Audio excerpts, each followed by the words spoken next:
And when you live off-grid in the middle of nowhere, every little problem at your homestead turns into something you have to deal with. And that's the case again today. We're overcast. We had a little bit of drizzle, not much. Nothing on the flagstone left out here in the yard. So that's a little disappointing. In the meantime, I need to put the Range Rover on a battery charger to charge the battery up a bit, but I have a bigger problem right now that I'm going to go deal with. This generator supplies backup power for the house and everything else for that matter when we have days with no sun, and we're now 3 days in with basically no sun, so I'm going to make this work. And the problem right now is when I turn it on and it's producing power, the system in the utility building is not showing that there's power coming in. So I'm going to be diagnosing that. I can tell that power has come into the utility building, or at least it goes to the plug that plugs into the inverters. But according to the inverter, it's not coming in. Now the way I can tell that's actually getting to here is there's an LED that goes on. It glows blue when there's power being applied to the unit. And that did glow blue. Unfortunately, I can't show you that when the generator's off, and if I turn the generator on, you're not going to be able to hear me. So we'll continue diagnosing.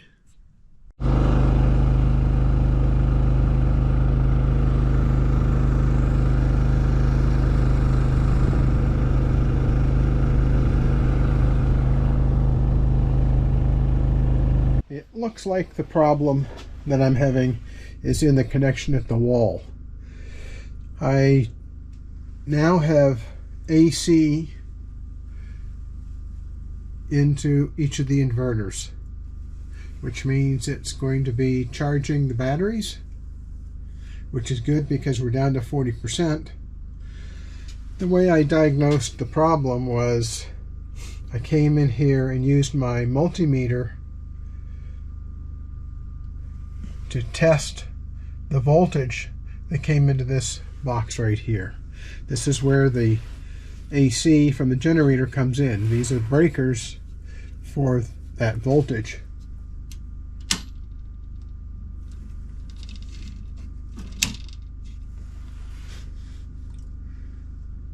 So that's all working. I think I'm going to have to find a new connector to go on the outside of the building, because the connector that's out there right now is not releasing from the extension cord. This is an RV specific extension cord. It's heavy duty. It will hold 30 amps without a problem. So looks like something I'd planned to do is going to be moved up on the list.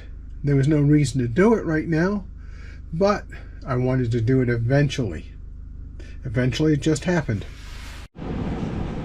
One more minor fix that I need to do is replace a fitting that allows the water from the barrel to run to the pump so Irene can water in the greenhouse without having to carry buckets. And I don't have that part, I'm positive. So now I get to figure out exactly what we need. I'll talk it over with Irene, and next trip into a hardware store, I'll pick up the pieces, I hope.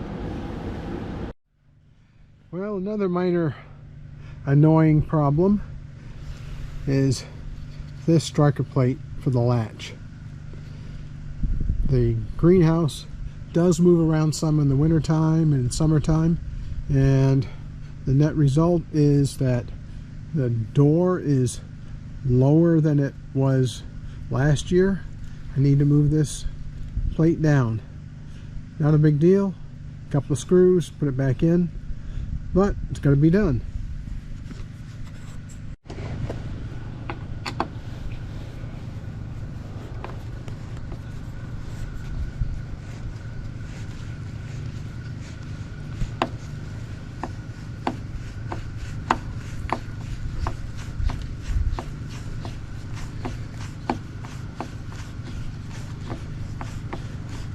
Now to move this strike plate down.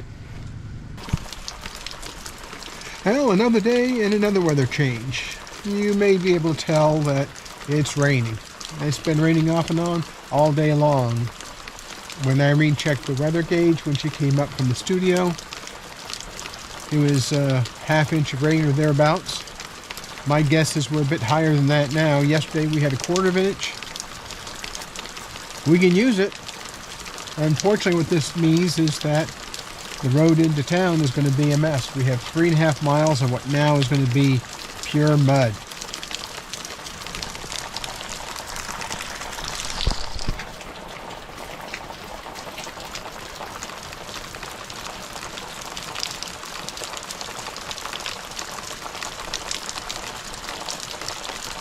We have about 1,000 gallons of water in the rainwater catchment tank in the south yard.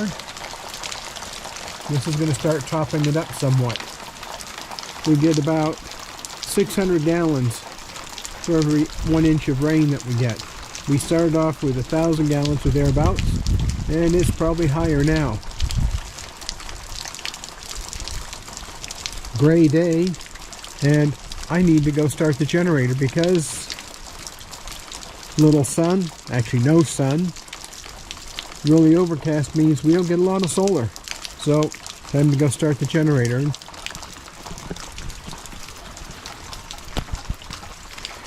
One of the things you have to do when you live off-grid like we do is you have to plan your usage of gas because it doesn't grow on trees and it costs some money. You can go through a lot of money in a real hurry if you don't have good solar. We have good solar, but if you don't have sun and sunshine, you don't get solar gain. Well, it's time to go out and check out the generator.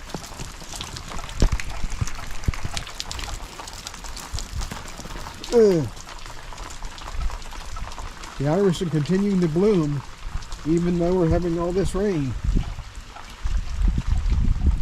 It looks really nice, but a bit bedraggled.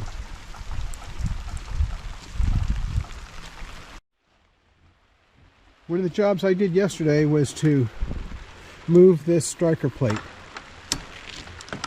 Now the door opens and closes the way it's supposed to.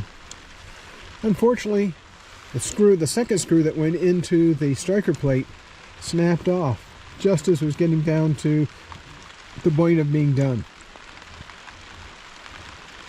When it's not raining, I'll get a new screw and replace that.